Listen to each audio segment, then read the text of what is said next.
Assalamualaikum warahmatullahi wabarakatuh.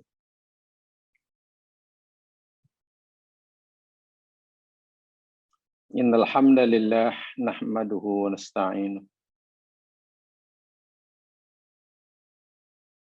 natubu ilaihi wa nastaghfiruh. Na'udzu billahi min syururi anfusina wa min sayyiati a'malina. May yahdihillahu fala mudhillalah wa may yudlil fala hadiyalah.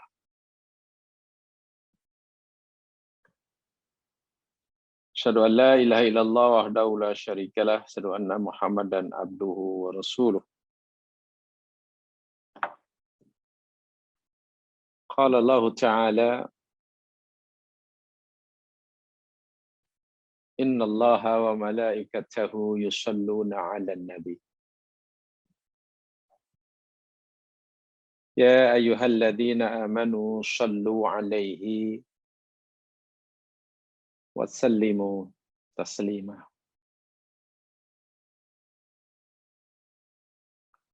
Sesungguhnya Allah Subhanahu wa taala dan para malaikatnya senantiasa bersalawat ke atas Nabi. Wahai orang-orang yang beriman, salawatlah kamu ke atasnya dan berilah salam olehmu dengan salam yang sempurna.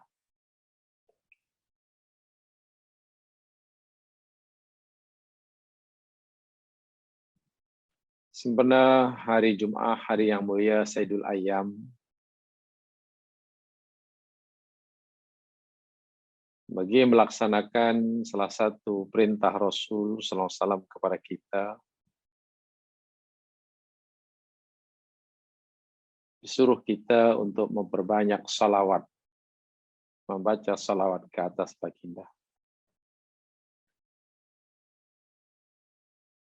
Mari kita baca salawat ke atas baginda Nabi.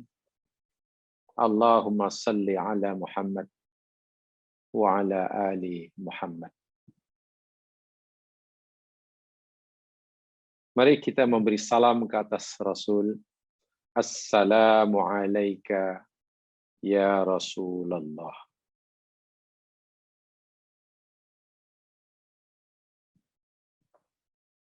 Bismillahilladzi la yadurru ma'asmi syai'un fil ardi wala fis sama' wa huwas sami'ul alim.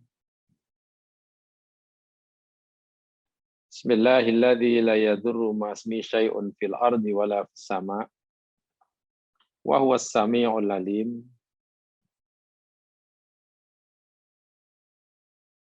Bismillahilladzi la yadurru ma'asmi syai'un fil ardi wala fis sama' wa huwas sami'ul alim.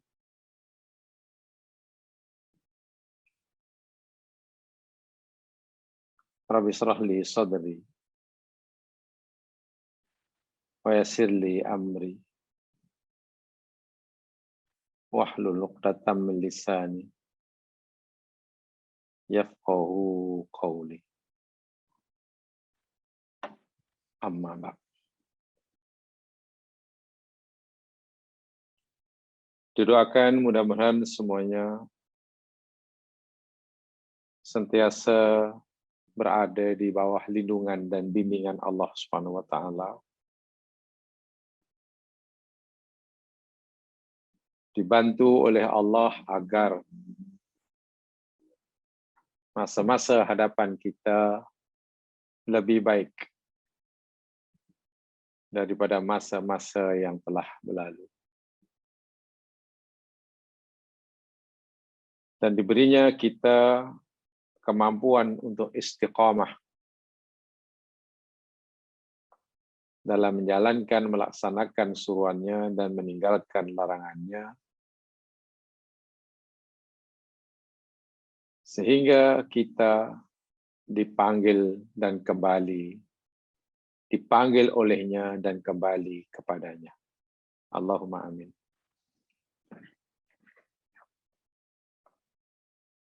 Insya Allah kita akan teruskan sama segi kajian tadabbur kita surat Yunus.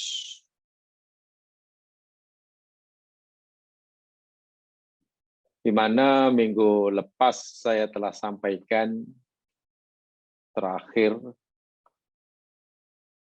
berkaitan dengan kisah Musa alaihi salam ma'a Fir'aun.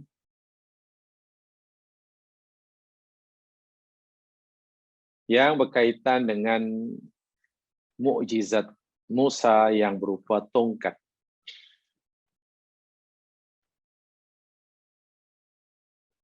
Bahwasanya di dalam Al-Quran,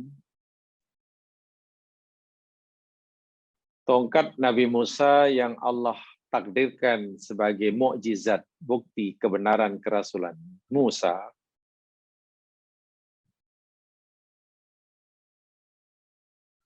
disebutkan sebanyak 3 marahil. Saya tidak kata 3 kali ya, 3 marahil. Ada 3 tingkatan, 3 marhalah, 3 fasa dalam kisah ini. Dengan perkataan yang berbeza. Karena mempunyai maksud dan tujuan yang juga berbeza. Secara ringkasnya, pada marhalah yang pertama, pada mauqif yang awal, yakni ketika Musa dalam perjalanan balik daripada Madyan ke Mesir, dipanggil oleh Allah di Tursina, dilantik oleh Allah sebagai utusannya secara resmi, diberinya ayat dan bukti kepada Rasulnya berupa tongkat. Pada marhalah yang pertama ini, tongkat Musa diperlihatkan oleh Allah, dikehendaki oleh Allah bertukar menjadi hayyatun, ular kecil saja. Karena tujuannya hanya al-matlub minhu, sesuatu yang dikehendaki, tujuannya hanya yakni untuk memberitahu kepada Musa bahwa tongkatnya ini adalah salah satu mukjizat yang Allah berikan. Tongkat boleh jadi ular. Itu tujuan dia. Jadi tidak perlu besar-besar ular. Perubahan tongkat jadi ular tidak perlu besar. Ya cukup jadi ular sudah. Karena tujuannya bukan tidak lain tidak bukan nak memberitahu Musa, nak meyakinkan Musa, tongkat ini bukan tongkat biasa. Sebagai tongkat mukjizat. Walaupun Musa sempat juga rasa takut. Ini berbeza dengan al-mauqifut tsani, al-marhalatus tsaniyah. Ketika Nabi Musa disuruh oleh Allah berdakwah kepada Fir'aun di istana, berjumpa dengan Fir'aun dan Malaun, pembesar-besar negara. Pada marhalah yang kedua ini, dengan izin Allah, dengan perintah Allah, Musa disuruh campakkan tongkatnya, bukan menjadi hayatun, ular kecil, tapi menjadi tu'banun, ular besar. Fa'alqa asahu fa'idha ya tu'banu mubin. Ular besar. Kenapa bertukar jadi ular besar, bukan jadi ular kecil saja? Ya, karena tujuannya bukan untuk memberitahu pada Musa bahwa tongkatnya itu boleh jadi ular. Tujuannya untuk menimbulkan rasa takut, rasa gerun terhadap Fir'aun dan Malaunnya. Agar bila mereka sudah, hati mereka sudah penuh rasa takut, rasa gerun, rasa kagum, diharapkan mudahlah bagi mereka untuk meyakini Musa sebagai utusan Allah. So, itu tidak menjadi ular sekarang jadi ular yang kecil, tapi tu'ban. Dan itu 2 kali itu dalam Quran disebutkan, tu'ban itu 2 kali, seperti mana yang telah kita pelajari sama. Al-A'raf 107 dan juga Asy-Syu'ara ayat 32. 2 kali. Berbeza dengan hayatun. Tongkat jadi ular kecil. Hanya sekali saja. Bukan 2 kali, sekali aja. Yakni dalam surah Thaha itu. Dalam surah Thaha ayat yang ke-20. Sekali saja.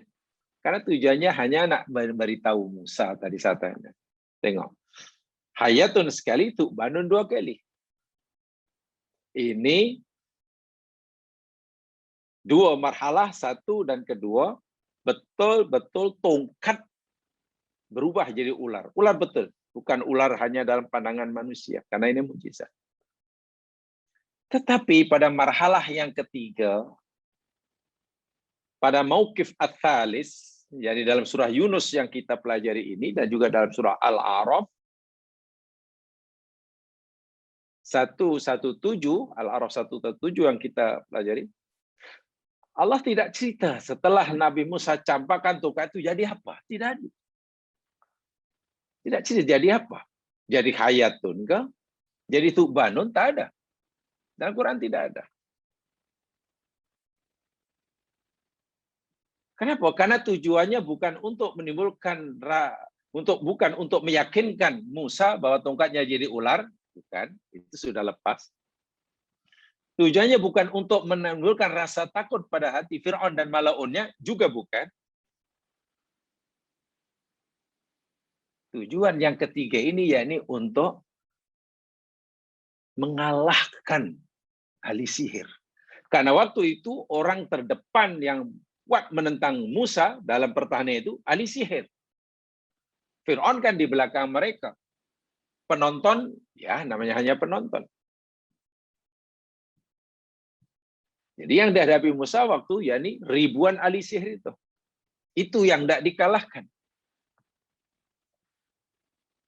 Dan mereka, insya Allah, menunjukkan kemahiran sihir mereka di hadapan penonton.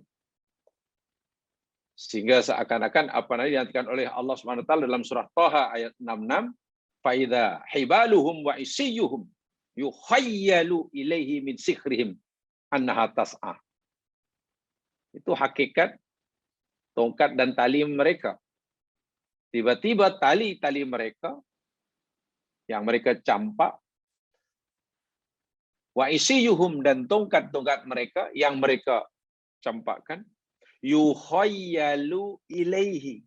Yukhayyal, dihayalkan. Terbayang, dihayalkan.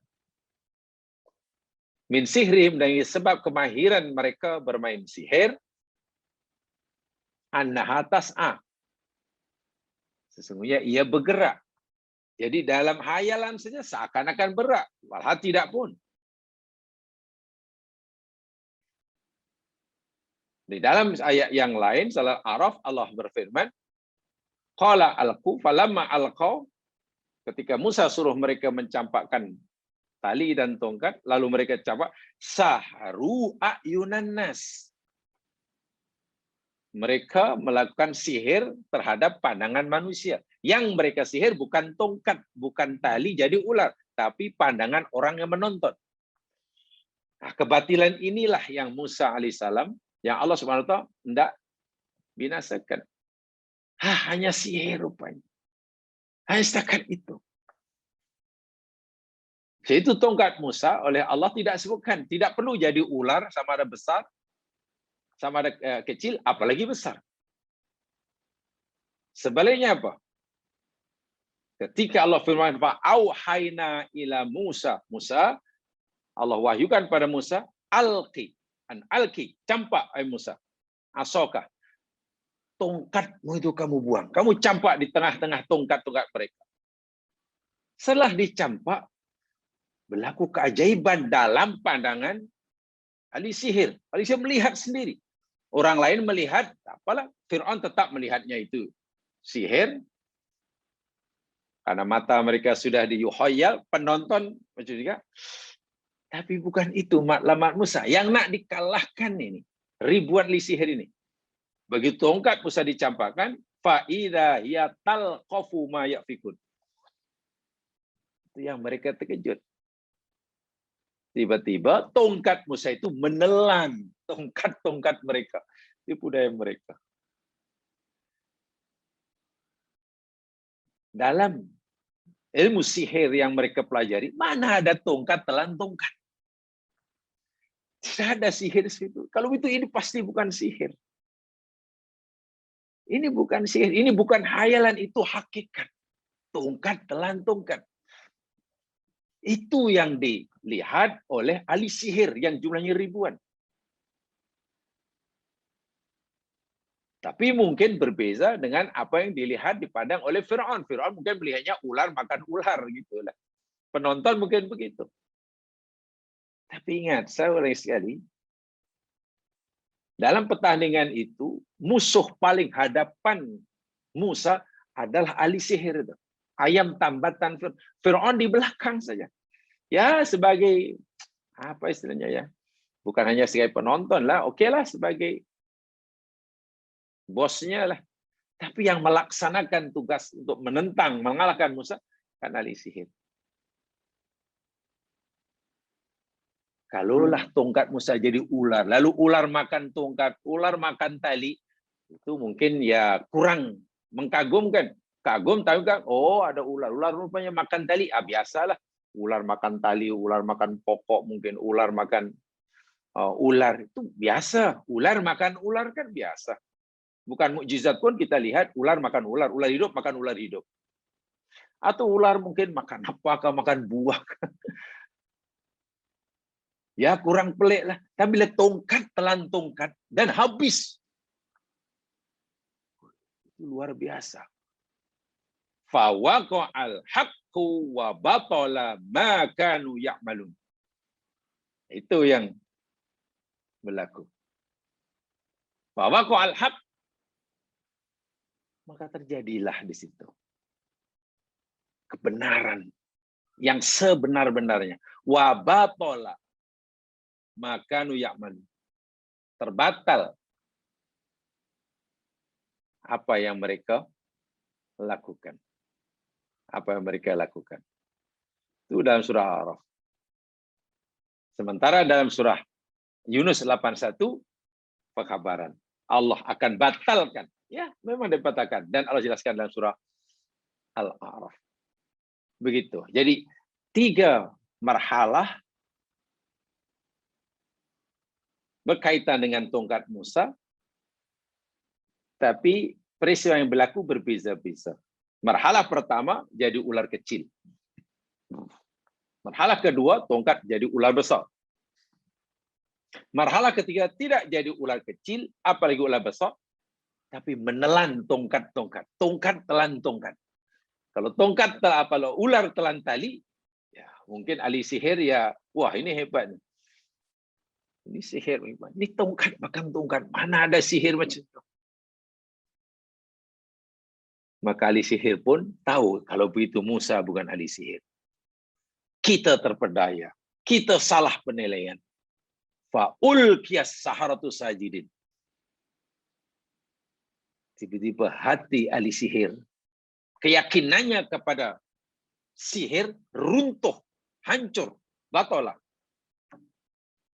Kebenaran tadi terus menembusi hati mereka, jatuh tersungkur, sujud, menyatakan keimanannya kepada Musa, Tuhan Harun. Ya, bahasa mudahnya mengucap kalimat syahadah. Itu bahasa mudahnya. Lupa segala-galanya, lupa Fir'aun, lupa hadiah, lupa bahwa itu dia itu ayam tambatan Fir'aun, lupa. Karena sudah pegang kebenaran. Selain apa yang baru dilihat olehnya, selain apa yang disampaikan oleh Musa kepada mereka, batal semuanya. Tidak wujud lagi. Batil. Batil ini sebenarnya sesuatu yang tidak ada ya Mas Kian. Memang hakikatnya batola itu maknanya sesuatu yang tidak ada. Tapi kenapa nampak ada? Hanya nampak ada. Tapi hakikatnya tidak ada. Yaitu bila yang al-haq mana at-tubud, yang nampak, yang jelas, yang kuat, dia akan hilanglah. Nah, lagi satu yang Isa sampaikan, di dalam Al-Quran, di samping cerita tentang hayatun, cerita tentang tu'banun, tongkat Musa itu disebut sebagai janun. Itu tempoh hari yang saya janjikan, janun. Yang biasanya mungkin di dalam bahasa Melayu, juga diartikan ular, bergerak. Janun. Lihat dalam Al-Quran, coba perhatikan. Satu dalam surah An-Naml, ayat 10. Coba lihat, surah An-Naml, surah Semut, ayat yang ke-10.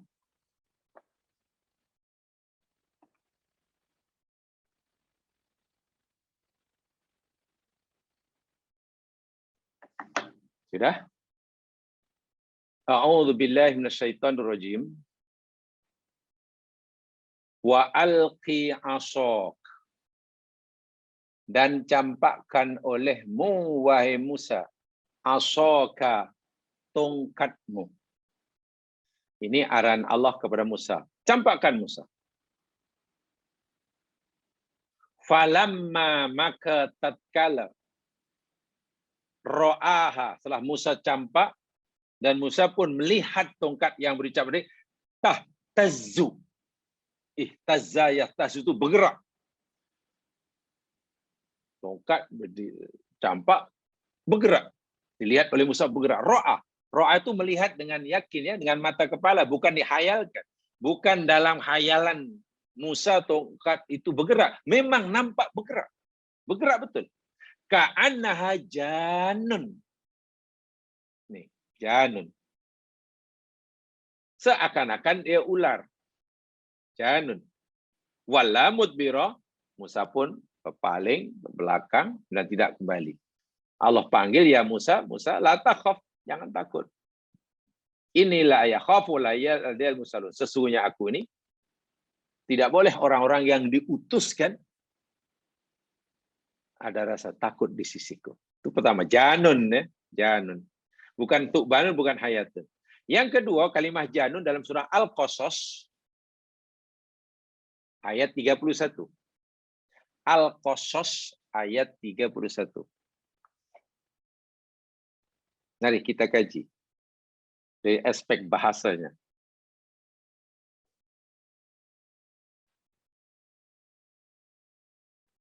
Bunyinya hampir sama, hanya fasilahnya aja berbeza. Wa an alqi asaq.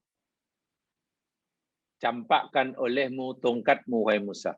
Falamma ra'aha tahtazzu, maka tatkala Musa melihat tongkat yang dicampak itu bergerak ka'annaha janun, seakan-akan ia ular. Wala mudbira walam yu'aqib, ya Musa aqbil wala takhaf, innaka minal aminin. Baik, dua kali ya, janun. Bolehlah janun ini diartikan ular. Lalu apa bezanya antara hayatun dan tu'banun? Hayatun ular kecil. Kecil dipanggil hayatun. Kalau besar dipanggil tu'banun.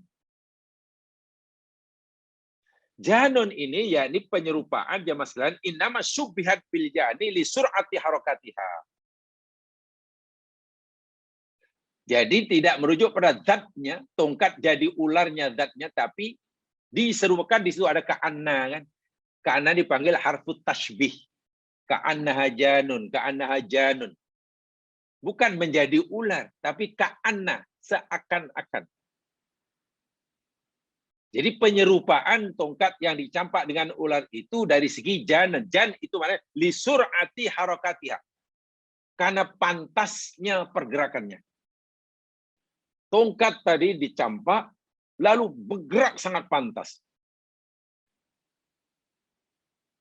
Macam ular hidup, dilepaskan, bergerak dengan pantas. Jadi pantasnya bergeraknya tongkat Musa yang dicampak macam kepantasan ular hidup bergerak.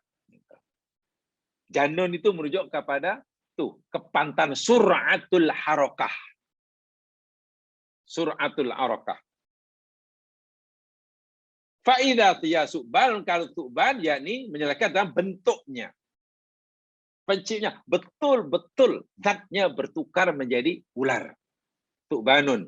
Betul-betul zatnya bertukar menjadi ular. Hayatun. Jadi kalau janun yakni diserupakan dengan ular dari segi kepantasan bergerak. Ular kan ligat lah, hilang. Artinya bukan ular tidur. Ular tidur. Begitulah Al-Quran. Ya, menggunakan bahasa yang berbeza-beza karena misi yang disampaikan tidak sama. Ingat ya, di situ bukan tongkat dicampak jadi ular ya. Ka'annaha. So itu di dalam ayat itu, kedua ayat tadi, tahtazzu. Dia bergerak. Dan bergeraknya sangat pantas. Pergerakan yang sama pantas, yang menyamai ular itulah ka'annaha janun. Ka'annaha janun. Walaupun jan itu jamaah sekalian juga maknanya jin. Nah, jan itu maknanya juga jin. Wa khalaqal janna min marijim min nar. Jin. Kenapa? Ya jin karena sangat pantas bergerak.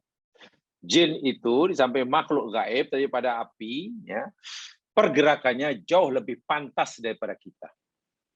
Kita mungkin naik ke sini ke KL nak pergi Singapura katalah, atau daripada KL nak pergi Europe umpamanya, nak pergi mungkin Munchen di sana, nak pergi Bayern Munchen, Bayern Munich, naik kapal terbang, ya berjam-jam lah, 10 jam paling tidak. Itu apa, naik kapal terbang, melaju. Jin daripada KL ke Bayern Munchen, apa 8 jam? Kita mungkin baru nak check-in, dia sudah sampai sana. Jin sangat pantas. Nah, pergerakan yang sangat pantas itulah ka'annaha, macam. Jadi serupakan dari segi kepantasan bergerak. Baik. Alhamdulillah. Itu yang saya sampaikan, saya pelajari berkaitan dengan tafsir dari segi bahasa, kosakata ya. Baik, sekarang apa yang berlaku selepas dicampakkan? Musa campakkan tongkat itu. Ayat 82 surah Yunus, ini yang berlaku. Wa yuhiqqullahu al-haqqa bikalimatihi walau karihal mujrimun. Wa yuhiqqullahu al-haqqa bikalimatihi walau karihal mujrimun.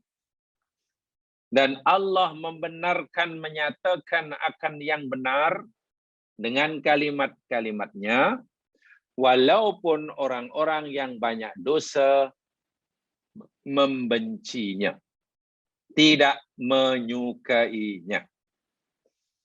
Membencinya, tidak menyukainya. Ini dalam surah Yunus ayat 82. Ayat 82. Di dalam surah Al-A'raf, ayat yang ke berapa dia A'raf? Ini 21, 20, 19, 18, 17. Dalam surah Al-A'raf ayat yang ke-17, 117 maksudnya, Al-A'raf 117. Fawaqa'al haqqu wa batala ma kanu ya'malun. Coba perhatikan Al-A'raf 117.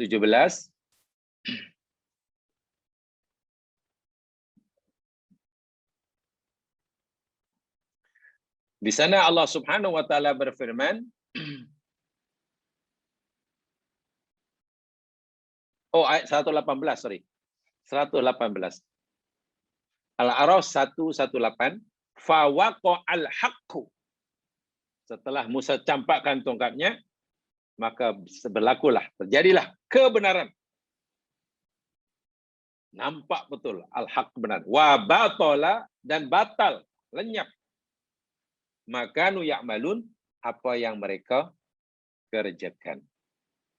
Dalam surah Yunus bunyi dia, wa yuhiqqullahu al-haqqa bikalimati walau karihal mujrimun. Walau karihal mujrimun.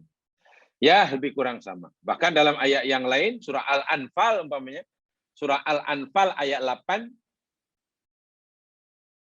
Al-Anfal ayat yang ke-8, liyuhiqqal haqqa wa yubtilal batila walau karihal mujrimun.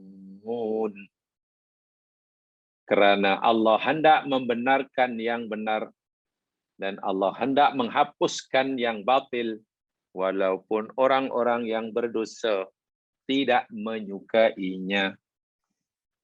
Baik. Yang pasti kebatilan lenyap. Ahli sihir tunduk semuanya. Sudah. Sekarang apa kata Fir'aun? Coba. Ahli sihir yang diharapkan benteng terakhir untuk mengalahkan Musa bagi melindungi kekuasaan Fir'aun, sekarang sudah runtuh.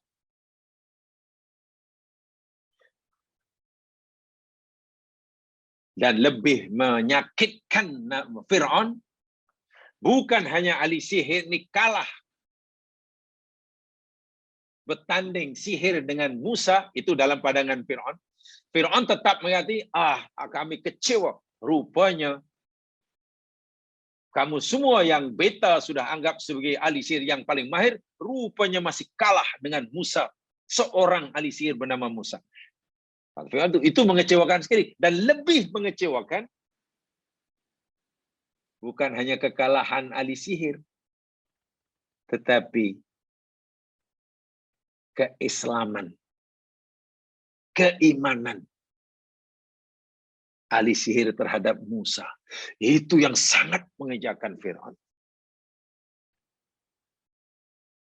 Jadi Fir'aun sudah tidak ada lagi cara lain macam mana hendak menyekat kebenaran Musa. Karena benteng terakhir, senjata terakhir untuk mengalahkan Musa, rupanya tidak ada artinya. Tidak berdaya sedikit pun.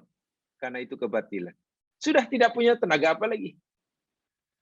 Maka langkah terakhir yang Fir'aun lakukan untuk mengalahkan Musa, apalagi dengan hujah kalah, dengan tindakan kalah, tinggal satu, gunakan kekuasaannya, kekerasannya. Dan setelah itu akhirnya mereka memutuskan, tangkap saja Musa, tidak ada lagi peluang untuk berdakwah. Bagi Musa, ya tak apa, aku dakwah sudah selesai. Semua apa yang Allah suruh aku sampaikan pada kamu, aku telah sampaikan semuanya. Dan aku berjaya meyakinkan ayam tambatan kamu. Sudah selesai. Maka Nabi Musa disuruh Allah meninggalkan Mesir, membawa sama kaumnya, Bani Israel, melalui jalan laut. Dari situlah Fir'aun. Tidak ada pilihan lain. Hanya ada satu cara untuk mengalahkan Musa. Mereka Musa. Kejar saja. Tangkap dia. Bunuh. Tak payah lagi soal, tak lagi kesempatan. Dan kejar. Dan akhirnya betul-betul memang. Yubtilul batil. Bukan sekadar Fir'aun dan malaunnya, bala tenteranya yang dibinasakan. fahaman, kepercayaannya, gaya hidupnya, keyakinannya hancur, terkubur. Hanya tinggal ya peninggalan sejarahnya lah. Peninggalan sejarah. Yubtilul batil.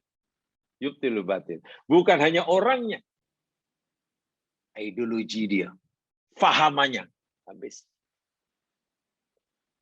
Dan itulah yang maksud yuhiqqul haqq. Yuhiqqullahul haqq bikalimati. Sebab kan ada kan jamaah sekalian ya. Ada faham orang kafir kalah dengan orang mukmin. Ada ajaran yang sesat kalah dengan ajaran kebenaran. Orangnya mungkin sudah meninggal. Kumpulannya mungkin sudah dibubarkan. Jamaahnya mungkin sudah diharamkan. Tapi karena fahaman dia belum dapat dipadamkan.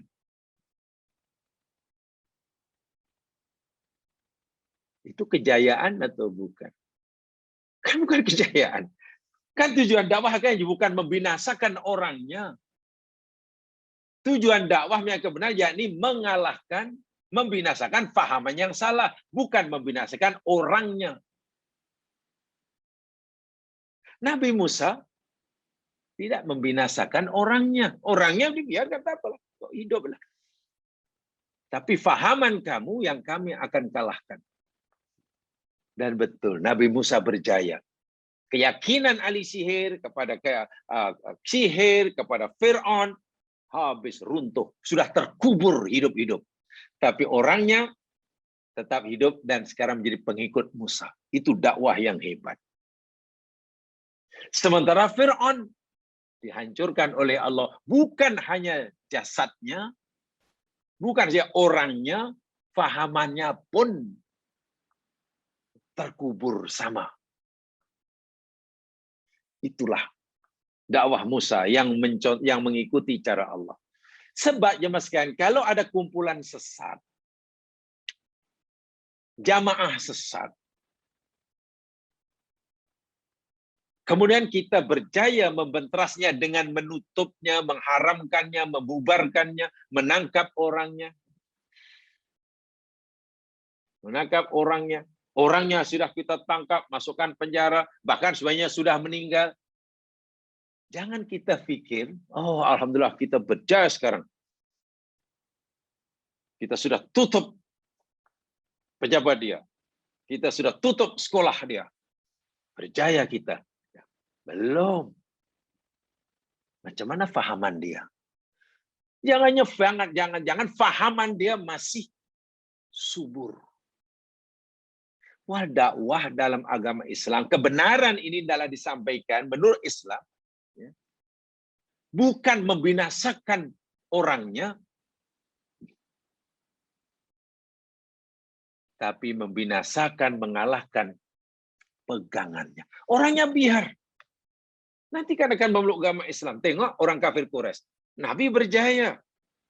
Orang Quraisy sebagai bangsa Quraisy masih hidup, ya mas sekalian. Orang Quraisy sebagai bangsa Quraisy, suku Quraisy masih ada. Kan Nabi itu bangsa Quraisy, Abu Bakar orang Quraisy, Umar bangsa Quraisy. Tapi orang Quraisy sebagai orang masyarakat kafir, sebagai masyarakat kafir sudah tidak ada. Sudah tidak ada, sudah lenyap, ditelan bumi. Dengan dibukanya kota Makkah. Apakah bangsa Quraisy sebagai masyarakat kafir telah hilang orangnya, telah hilang juga? Tidak. Sebagian yang hilang, yang tetap berpegang pada fahaman salah, mati dengan fahaman yang salah. Itu dia pilihan dia. Tapi kan ramai orang-orang Quraisy, bangsa Quraisy yang dahulu penentang Nabi, masih hidup, masih berkembang, beranak pinak, bahkan menjadi pejuang-pejuang Islam. Masih hidup. Orangnya hidup. Fahamannya yang ditentang. Itu yang dibatalkan oleh Allah. Tapi kadang-kadang kita tidak seperti itu. Kadang-kadang dakwah kita. Kita lebih suka menghancurkan orangnya, menghancurkan fisikalnya, pahamannya kita tak. Itu bahaya sekali itu. Jadi kalau setiap orang yang sesat jamaah sekalian, istilahnya di bumi hanguskan, lalu kebenaran nak didakwahkan kepada siapa? Ingat doa Nabi. Saya ingin mengajak jamaah sekalian, mengajak kita semua, sentiasa cerdas memahami sirah nabawiyah. Sirah itu sudah diketahui oleh kita semua, tapi bagaimana kita hendak mengambilnya sebagai pelajaran pegangan dalam menyebarkan Islam. Semasa Nabi pergi ke Taif untuk menyampaikan ajaran Islam, karena orang Makkah menolak, dengan harapan menggunung orang Taif menerima ajarannya. Tapi rupanya orang Taif pun tidak kalah ganasnya memusuhi Nabi sebagaimana orang Makkah. Belum sempat Nabi dakwah sudah dihalau, dibaling batu, tercedera Nabi.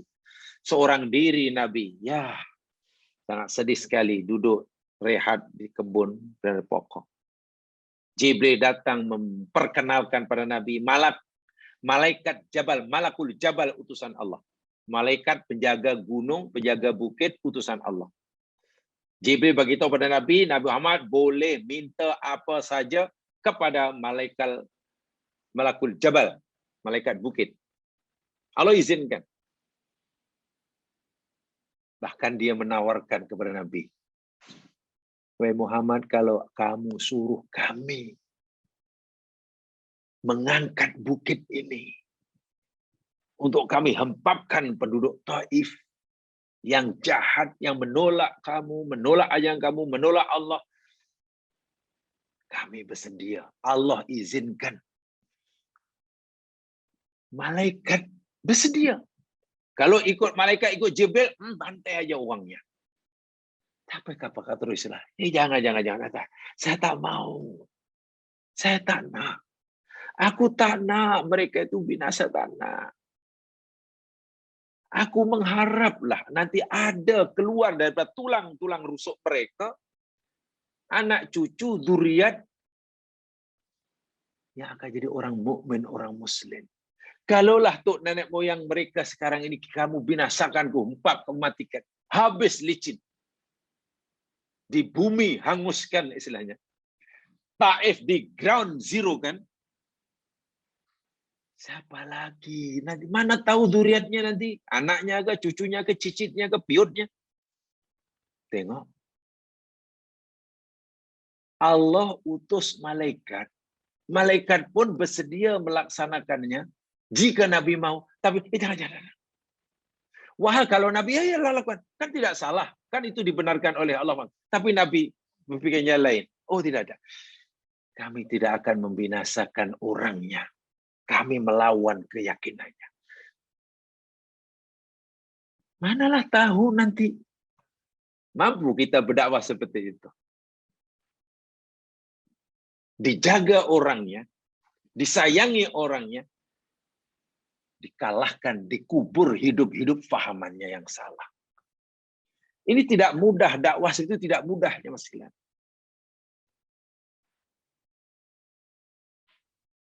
Sebab kadang-kadang ya pahamannya belum kita buktikan kesalahannya. Kebenaran kita belum berdaya kita meyakinkan mereka bahwa yang kita sampaikan benar, tapi orangnya sudah dimusuhi, orangnya sudah diberi gelaran itu dan ini, orangnya sudah dicop ini, cop itu. Ya macam mana mereka nak? Macam mana nak mendengar? Nabi bahkan mengatakan, Nabi tak kata penduduk ketika malaikat datang tu, ya betul, lakukan saya malaikat. Karena mereka ini memang ahli nar, illa dia. Tak, Nabi tak, mereka ahli nar. Itu kerja Allah.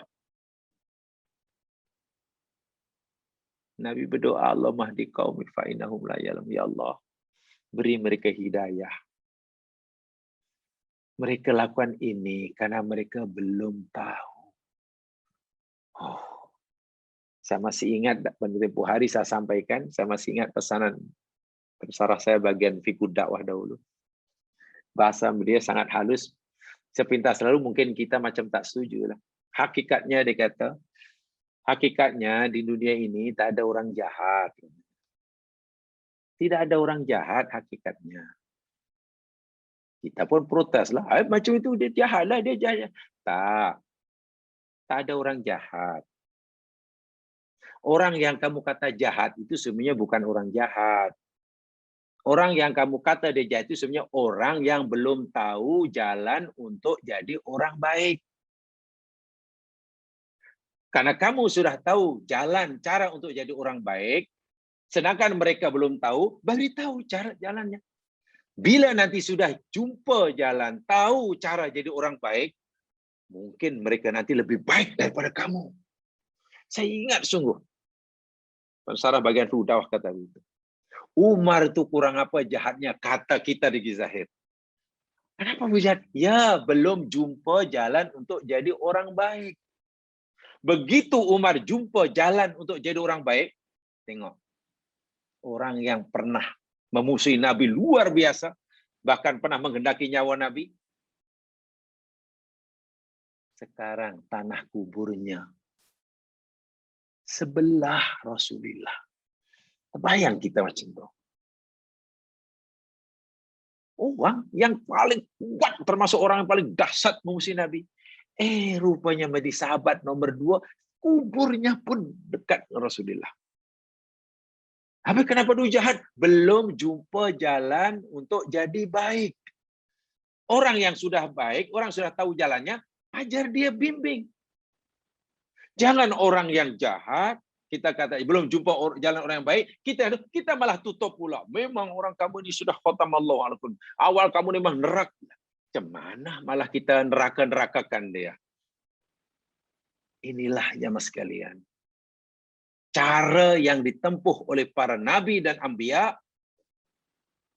Sekarang yang kita belajar di cara Musa, sehingga Musa berjaya.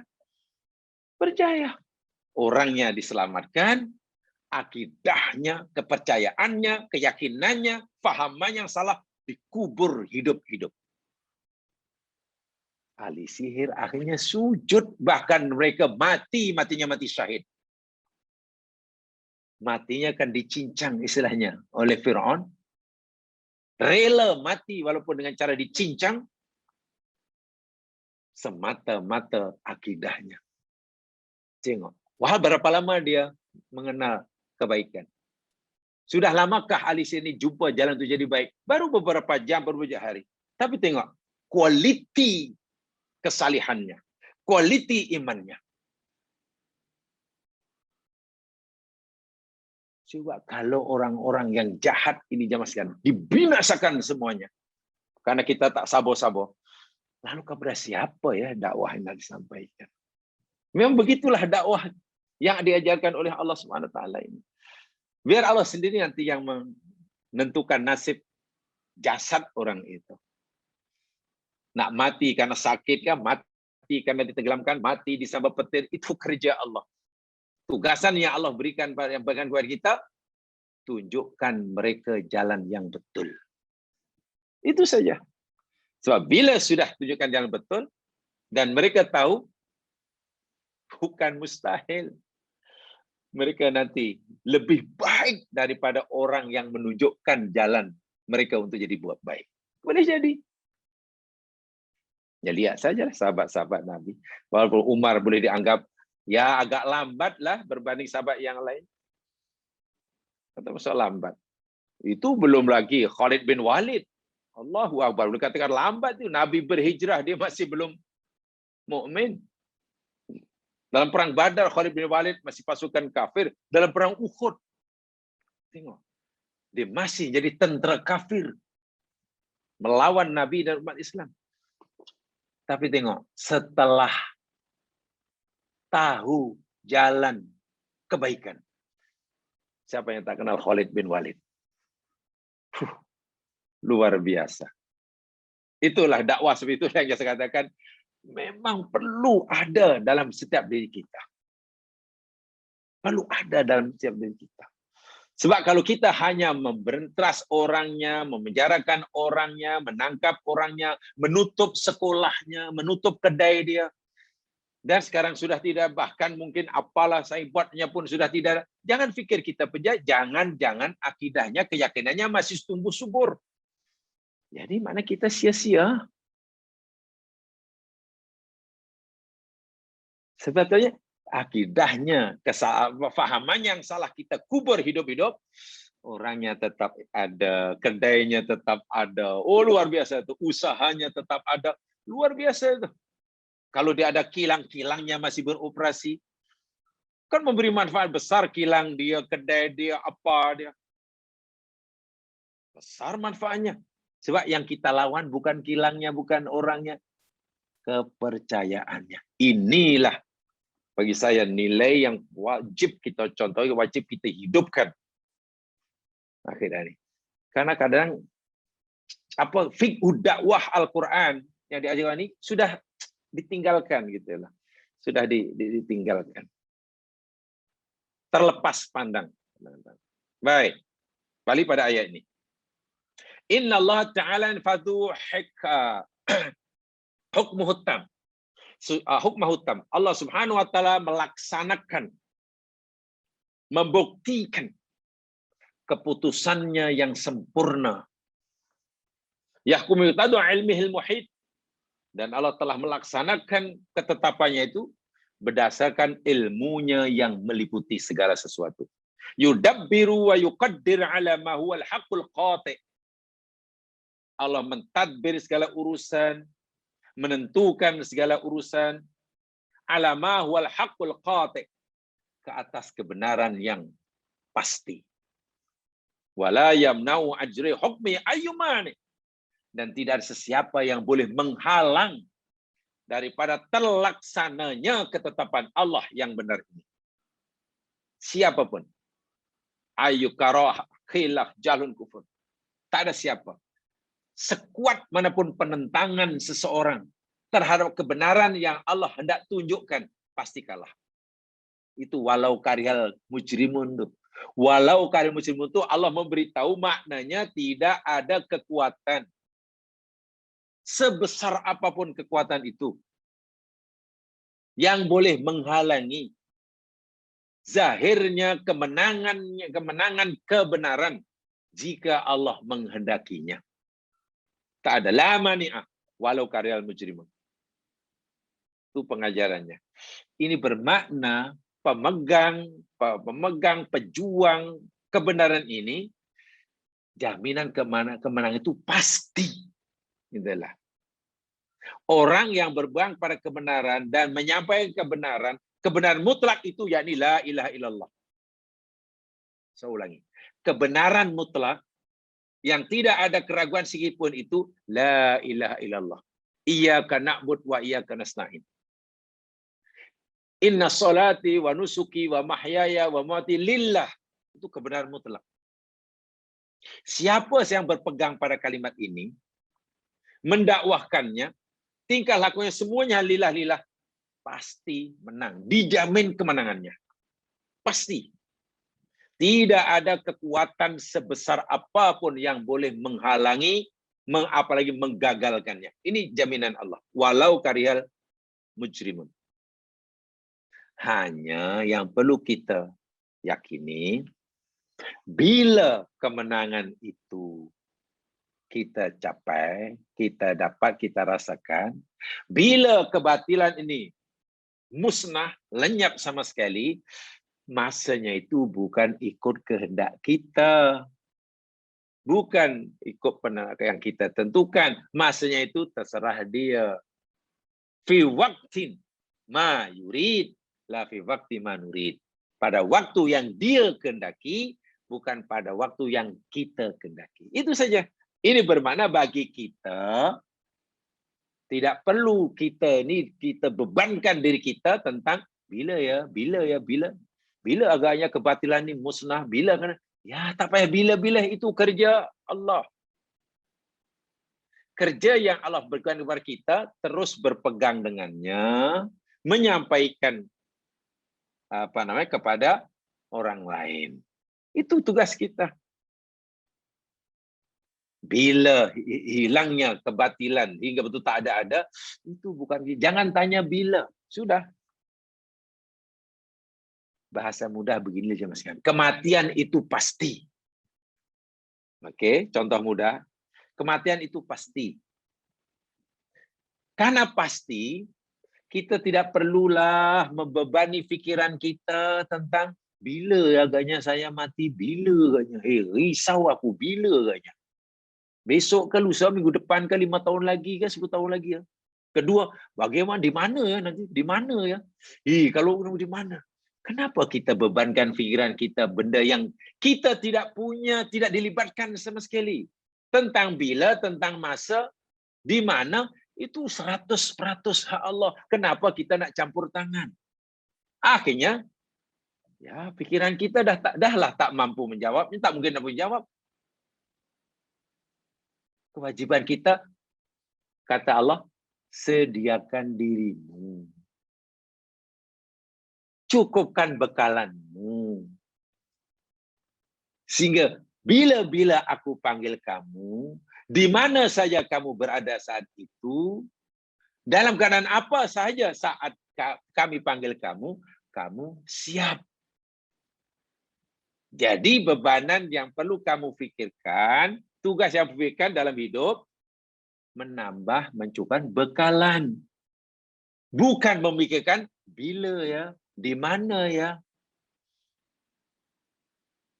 Karena masa kita habiskan untuk mencari jawaban bila dan di mana, ya, yang orang tak sempat mencari bekalan. Wah, itu Allah tak suruh fikirkan. Allah tak libatkan kita. Contoh, janji Allah hendak memberi kemenangan pada yang benar, yang hak, dan menghapuskan sama sekali kebatilan. Itu janji Allah pasti. Di mana, bila, oleh siapa, Allah tak tentukan. Tugas kita hanya menyampaikan. Paham ya? Lil abdi ayyardha bima yahkumu wa yuqaddiru rabbuh. Bagi kita mesti ridha. Sabar dan ridha tentang apa yang Allah putuskan, yang Allah tetapkan. Sudah. Apalagi keputusan Allah dan ketetapan Allah itu Allah lakukan tanpa melibatkan kita. Nah, ini sedikit kaitannya dengan akidah. Apalagi ketetapan Allah dan keputusan Allah, Allah tidak libatkan kita. Maksudnya Allah tak tanya kita, you nak bila dapat kemenangan? Oleh siapa? Kan tidak melibatkan kita. Wala yatawajjahu ila karahatin fi nafsihi. Fa inna Allah Ta'ala huwal muhit al-alim bi awaqibil umur. Sudah serahkan pada Allah. Karena segala sesuatu berada di tangannya. Kita hanya perlu meyakinkan diri kita, la yahkumu illa bi muqtada ilmihi bis salahi wal khair. Kita hanya perlu meyakinkan diri kita masing-masing bahwa Allah Subhanahu wa taala tidak memutuskan suatu keputusan, tidak menetapkan suatu ketetapannya, kecuali berdasarkan ilmunya yang maha luas atas dasar kemaslahatan dan kebaikan bagi hambanya. Itu saja. Allah putuskan berdasarkan ilmunya yang maha luas demi kebaikan dan kemaslahatan hambanya. La yuridu illa adlan wa haqqan.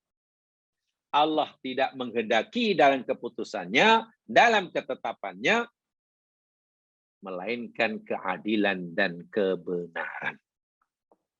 Hadza ma'a anna qarahatahu wa khilafahu. Ini bermakna kebencian orang terhadap keputusan Allah, keengganan kita menerima apa kebenaran Allah, usaha seseorang untuk melawan kebenaran Allah, la athara lahu, tidak memberi kesan apa-apa. Tadi di awal sudah saya katakan, sekuat apapun kekuatan yang dimiliki oleh manusia untuk melawan kebenaran Allah Subhanahu wa taala dibawa oleh para nabi rasulnya dan sekarang oleh pengikut-pengikutnya,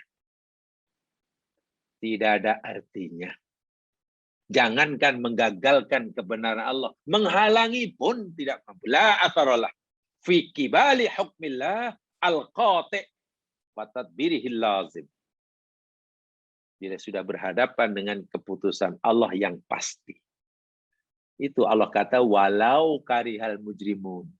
Fir'aun itu kurang apa kuasanya? Allahu Akbar. Maharaja Fir'aun. Sangat kuat ya mas sekalian.